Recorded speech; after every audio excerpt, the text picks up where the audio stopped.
Three, two, one. Let's go, folks. We are live. Yes, after a week off, we are back. And, folks, we're going to be back with a vengeance. I know I got some mentions from some of our fans, wondering where we were last week. Yours truly was on the road all day Thursday, helping out Peach County's drama department perform their one act play in Sister Act. And it was a great experience. Peach County Drama Club. Congrats on them on getting above 90 on all three categories. Great time for Peach County. It's a good time to be a Peach County Trojan. And with that, Peach County starts out, the football team starts their playoffs tomorrow night. Yours truly will be frying up the French fries once again for the playoff game, which also brings us to the Fry Daddy Friday Night Light Special. Folks, only 2 games this Friday, so I had to dig deep. I had to look behind the numbers to see what I could get you guys to get some friendly wagers going on Friday night, and look no further than the Clemson Tigers versus the Louisville Cardinals. Folks, it's all about power ratings. Yes, Louisville has the better record. Yes, Louisville has the better wins on the record. And yes, Louisville is at home. However, Clemson has a sizable edge in the underlying metrics on both offense, defense, and, folks, even special teams. And when I see a line under 3 points, I got to take it. It opened up actually at Clemson -3, and I was about to press the button in because my numbers actually have Clemson winning this by 5. So I was going to press the number 3. I said, no, let's let I would wait a little bit just to see. And sure enough, it hit 2.5. Press the button, folks. That's why we say like, subscribe, notify, because, folks, this number could very well change while we're on the broadcast. So if it's at 2.5, now is the time to get it. So I really like it. Again, Clemson, the last 2 games, it looks like their offense is coming along. The defense showed up against my favorite team, the Florida State Seminoles, in what is a rivalry game. So I think they've righted the ship. They need 2 more wins just to become bowl eligible. Whoever would have thought that they would have been favored, that they would have been in jeopardy of losing both. But, folks, I think this is where they rise up. They say this is an opponent they can get up for. And I just think Louisville, that loss to California, has got to be deflating. They led almost wire to wire and then losing in overtime. Folks, Louisville does not seem to play as good at home as well as on the road. So even though I like to give a bunch of credit to home field advantage on a Friday night, Louisville doesn't seem to capitalize on the year. And Clemson can play pretty much everywhere. So, yes, I'm going with the Tigers. I'm getting -2.5. So, folks, if you want some action on Friday night, take the Fry Daddy Friday Night Special of Clemson -2.5. And with that, folks, I'm going to move straight to the Saturday slate. So after you get a little, hopefully we can get a little action, get some money in the pot. Hey, I'm going to a TV game. I don't like TV games because the people in the basements of the sports books, they run numbers like nobody's business, because they know most of the action are the people that are that are going to be looking at to bet, because it's always more fun to have a little something on the side and to watch a game, because then you're into it from beginning to end. And, folks, this is a strict power rating pick. And what I mean by that is Notre Dame, yes, they have 2 losses early on, but they have really turned the corner. 5 of their last 4 games, not only were they wins, they were covers. So Notre Dame at this point is not just winning games, they're covering games because they need style points to make the playoff. The Pittsburgh, on the other hand, 5 wins in a row as well. You say, you're going against a team that's won 5, and I'm laying double digits. But the thing is, I'm looking at this. It's like, well, who's Pittsburgh beat these last 5 games? Boston College, terrible. Hey, that win against Florida State wasn't good. I'll give them credit. But, hey, they were a 10-point dog for a reason, and Florida State just gave them away via turnovers. Syracuse, bottom of the conference. North Carolina State, bottom of the conference, even though North Carolina State did win one for Georgia Tech when Georgia Tech was sleeping.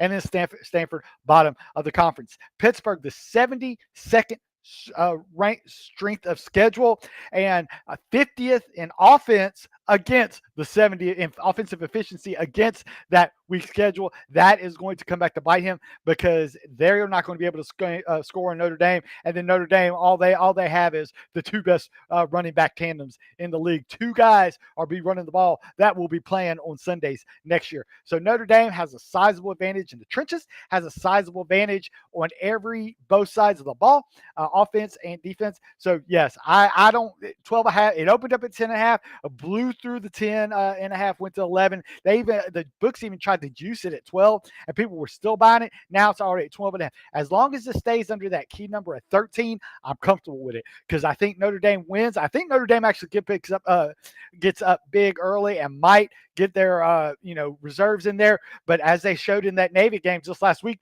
the second string is almost on par with the first string. Notre Dame is good and deep, and that's why they cover the 12 and a half. Oh yeah, I know you said calculator. Game day is going to be at Pittsburgh. The Pittsburgh crowd's going to be into it on a 5-game win streak.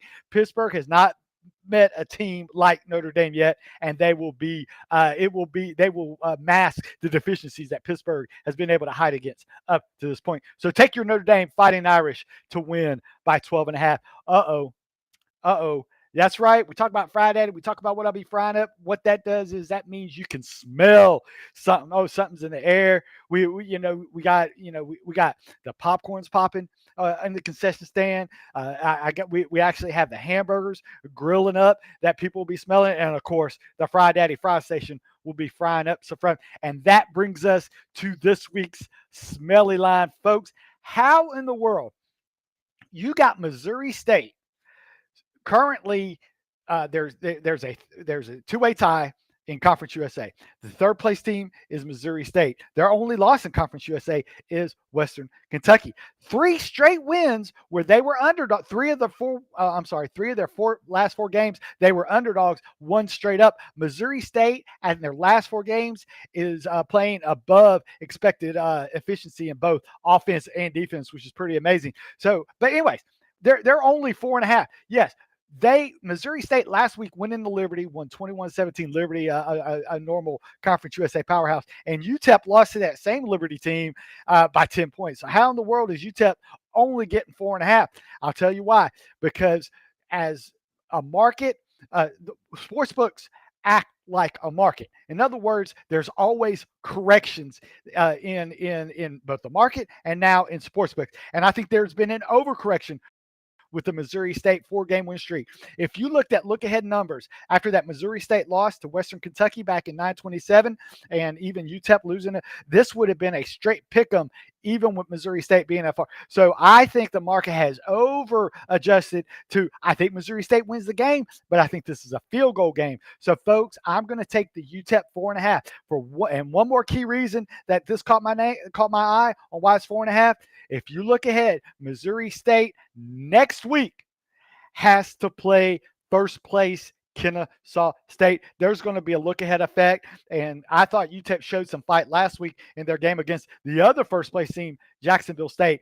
UTEP keeps it competitive, keeps Missouri State for that look-ahead effect, and I think UTEP could sneak up, and I say sprinkle a little on the money line because this could be a look-ahead upset. So, yeah, I'm taking the UTEP Miners plus 4.5 of the smelly line. Hey, the smelly lines, that's what that'll keep you on the plus money in your bankroll if you keep going with your smelly lines.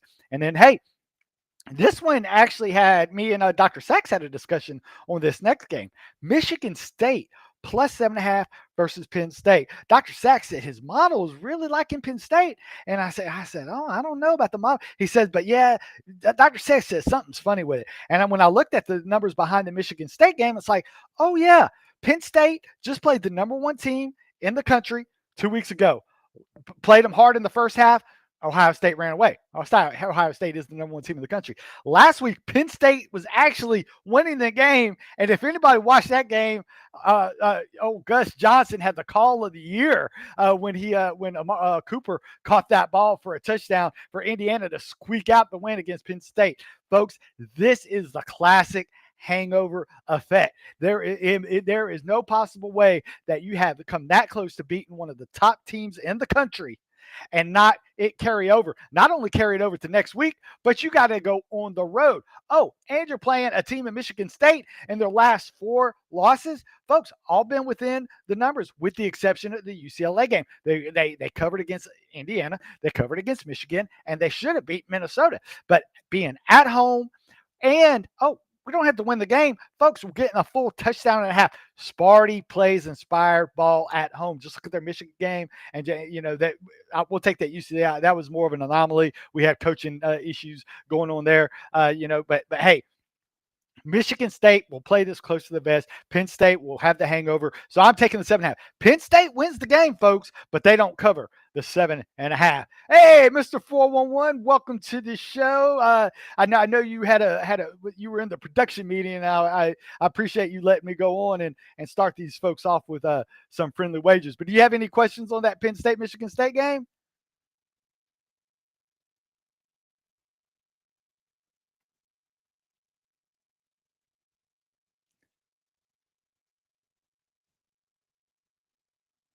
Okay. All right. Well, hey, the next one, we're going to stay in some Big Ten action. And that's, folks, that's if you like going to casinos, you like rolling the 777s, you like hitting on 11 with the dealer turning 6. This, you double up and you take your bankroll and take it to the jackpot time, folks. I know it's going to break people's heart, because I know you say calculate, calculate. You always bet Iowa Hawkeye. People were people were thinking I was an Iowa Hawkeye alumni. I pick Iowa so much, but folks, there is one weakness of Iowa. And I'm going to tell you right now, Iowa's been very good to calculator and the CTL people that follow the calculator, because Iowa has been a covering machine. Heck, Iowa should have won last week against Oregon, had Oregon on the ropes. But if you turn on that, I said, oh man, that is Iowa football right there. The rain, the cold weather. Oregon, even though Oregon could be a cold weather team, they didn't want to be out there with that Iowa crowd. But folks, there is one weakness in the Iowa game. That is explosive pass plays. And guess what USC does?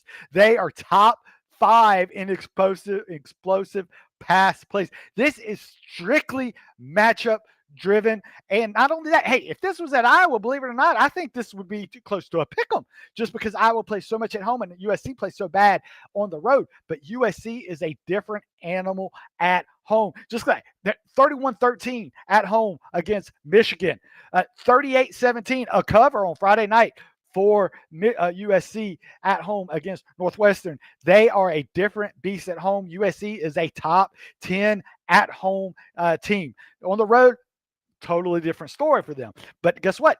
They're at home. Iowa on the road. Iowa's had 3 straight games at home. Now they got to go on the road. And yes, I know the old adage, defense travels, but I looked at that when Iowa played at Rutgers. I know it was a long time ago, it was 6 games ago, but the reason I watched it is because we had Iowa covering that game, and Iowa did cover, but it wasn't until the 2 turnovers by Rutgers in the fourth quarter. USC is not going to turn the ball over, folks. USC will score early and often, and what happens with Iowa when they have to try and throw the ball? They get out of their game plan, and guess what? They'll be kicking field goals as well, because Kirk Ferentz, he don't look at metrics, he looks at points, and I just think when you're trading field goals for touchdowns, the Trojans will run away with this one at the end, and I think 6.5 is just too short of a number. So take the Trojans minus 6.5, and I think that's one of those things where the USC will actually boost up Notre Dame's resume, because USC's one loss in their last 4 games was at Notre Dame. Again, though, it was at Notre Dame. So yeah, I think Notre Dame will be rooting for USC as well. And hey, just a little thing, USC Notre Dame. I'm not going to say I have a birthday coming up, but I was born on the USC Notre Dame football game, Mr. 41, and my dad said a family. He said he was in watching the game with a bunch of his buddies at the hospital, and my wife was calling for me. Said, "Tell her to wait till halftime. I'll be right there." So hey, it's one of those things that stick with me. So every time I see a USC game, I always think of the day I was born when Notre Dame pulled off the upset against USC. When my Wow. dad said, "Hey, I guess it's just it was only a matter of time that I would become a football lover after that, right, Mr. 411?" Absolutely. Things happen for a reason, Oh, calculator. that's right. That's right. And folks, why? Hey, since I'm on a Big Ten run, Mister 411, I'm just going to go with an easy pick. And what I mean by an easy pick is Ohio State, UCLA. Okay, Ohio State.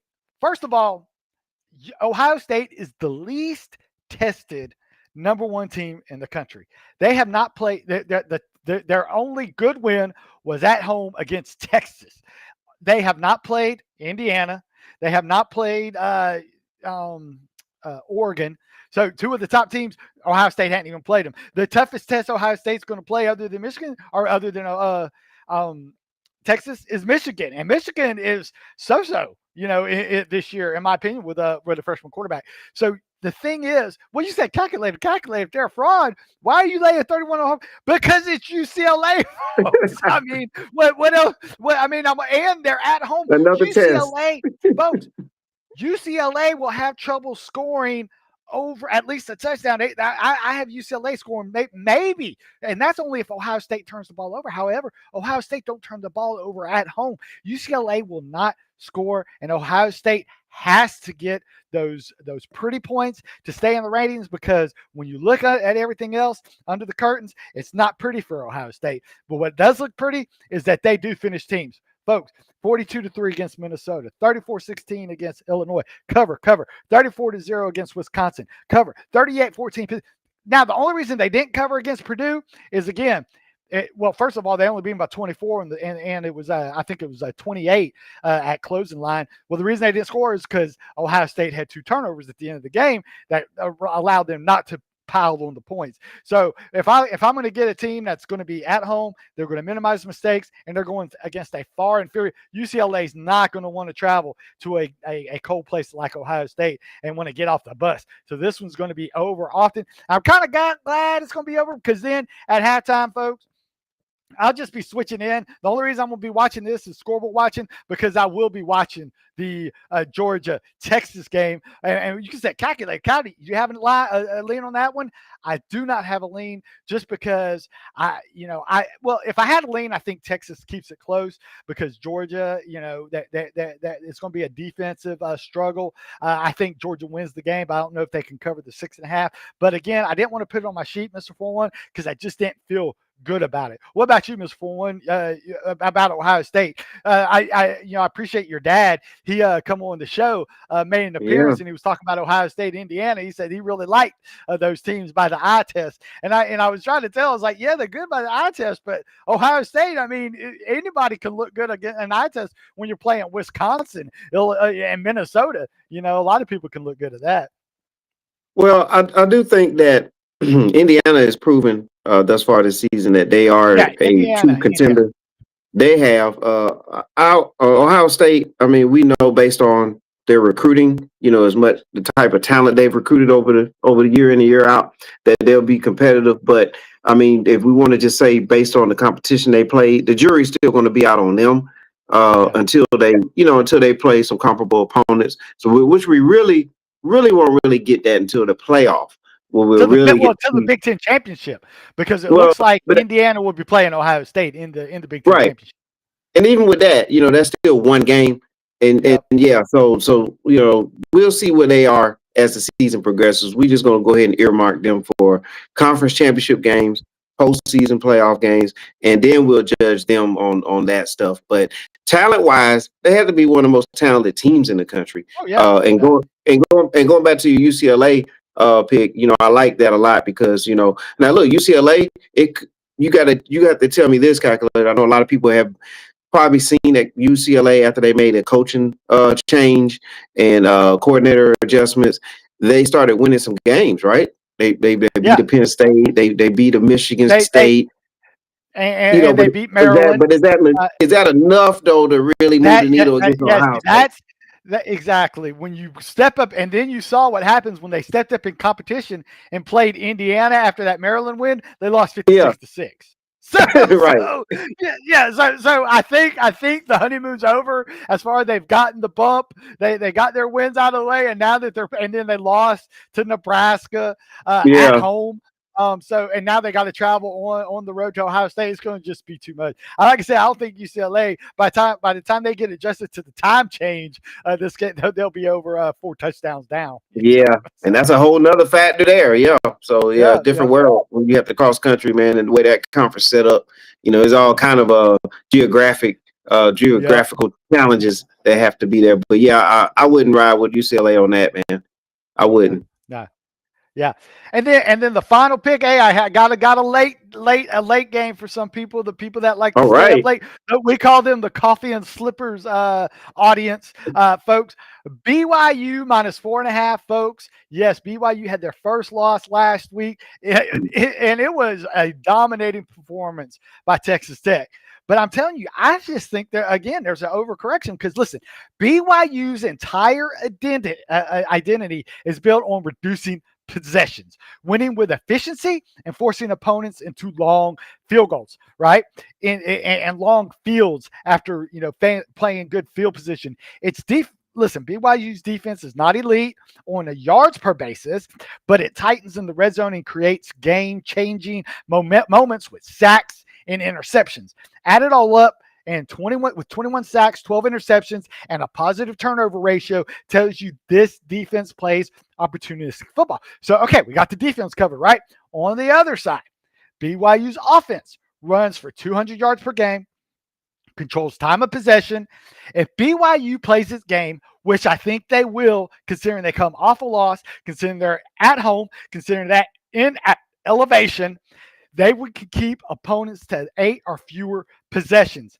TCU, if that's the case, TCU will have to have efficiency, enough offensive efficiency to break 24 points. And frankly, folks, based on their last 5 games on the road, the Horned Frogs will not be able to break 24 points on the road against that BYU defense since they are away from home. There is almost a 12-point differential in splits between home offensive efficiency and road offensive deficiency. And again, play that to a BYU team that's going to be coming in, going to be angry. There's really no hangover effect when they got handled by Texas Tech. So that's kind of not going to be in their mind. This is strictly going to be offense. BYU saying we got to take care of business and win one more, because now I could say, calculator could be a look ahead effect since they got to play Cincinnati next week. In Cincinnati, that's going to be for a chance to play Texas Tech in the Big 12 championship.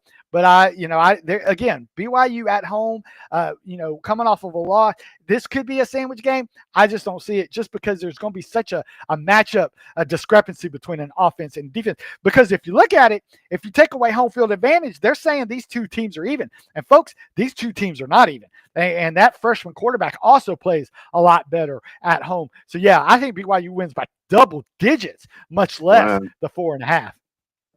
Yeah. All right. BYU. That's right. That's a good team to watch. That's a good team to watch too. When you want to see some late night action, team out there in the mountains like that. BYU, they tend to be an exciting team over the years. So yeah, that's a good one to look at, calculator. That's right. And that brings us to the final pick, and it all comes down to who you love, who you believe in. I believe in things, but hey, 411 believes in 3 specific things. So tell our new audience members the 3 things 411 believes in. Hey, Mr. 411 believes in the man upstairs. Calculator, without the man upstairs, man, this wouldn't be possible, calculator. So Mr. 411 believes in the man upstairs. All right. Number 2, man, I cannot believe how many weeks have gone by in this college football season. It flies by, calculator. We talk about this every year, man. It seems like we just started the season, and then boom, we're already through.